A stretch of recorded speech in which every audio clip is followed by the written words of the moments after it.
Come on in. Hi, how are you guys? My name's Olivia. I'm going to be your nurse today. How's it going? Good. I'm just going to wash my hands real quick. Nice to meet you as well. After reading through your medical history, I see that you have been trying to become pregnant, but have been having some difficulties. Yes, ma'am. I'm sorry about that. There are actually 3 tests that we can perform today to assess what is causing these difficulties, and from there we can see what route to take next. Is that okay? Yeah. All right, so I'm going to start with you, Ms. Luchik. First, we're going to assess your ovulation, and we're going to do this by just taking some standard blood. This will provide details whether your hormone levels are functioning properly and whatnot, and that will assess if they're able to support pregnancy. And we also can assess your tubal patency, which will tell us if the fallopian tubes are open and have the ability to function properly during pregnancy.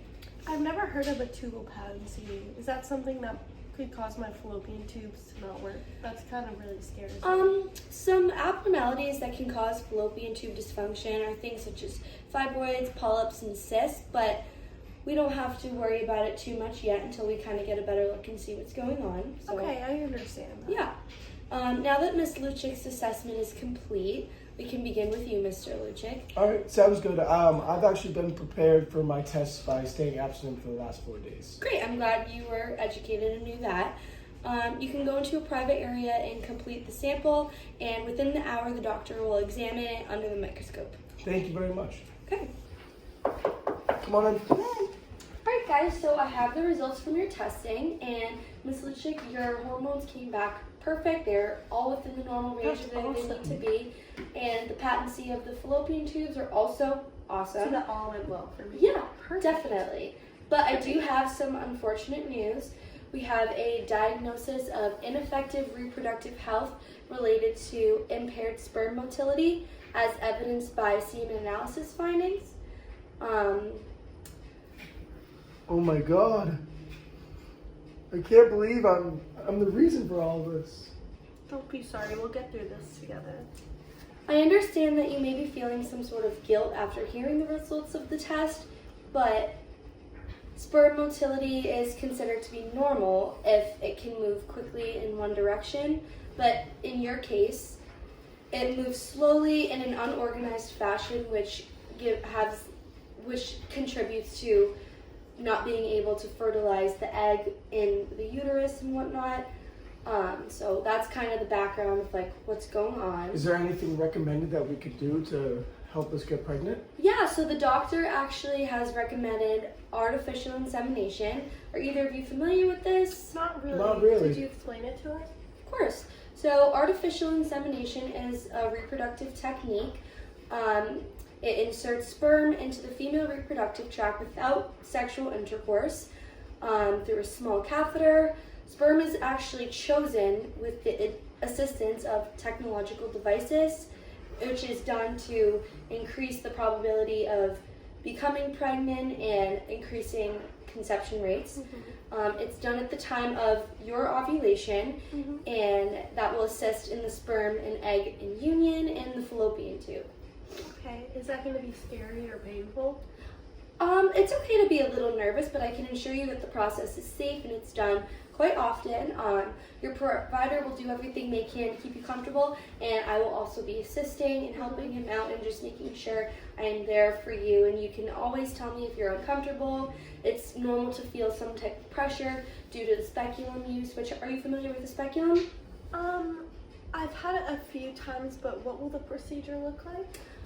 So you'll be on the exam table, which I'm sure you're familiar with, just because I'm sure you've had vaginal exams. Legs in the stirrups as normal, and the provider will use the speculum, as I was saying before, to open up the walls of the vagina. And the vial containing your partner's sperm will actually be attached to the end of the catheter that will be placed in the vagina, into the cervix, and into the uterus.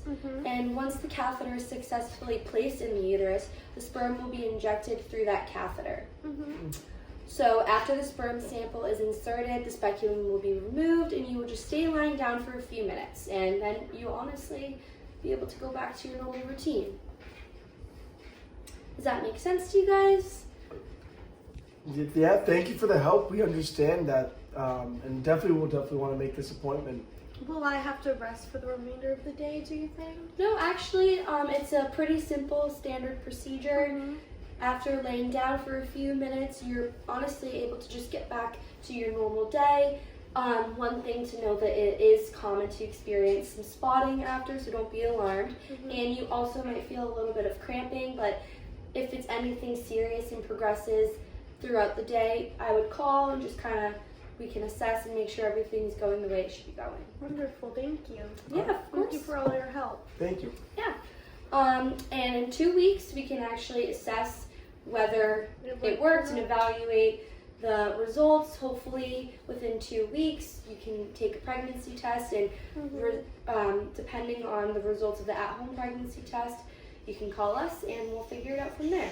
Great. Okay. Thank you. Thank you. Yeah, of course. Have a good day. Come in. Hey, how are you guys? Good. How are you?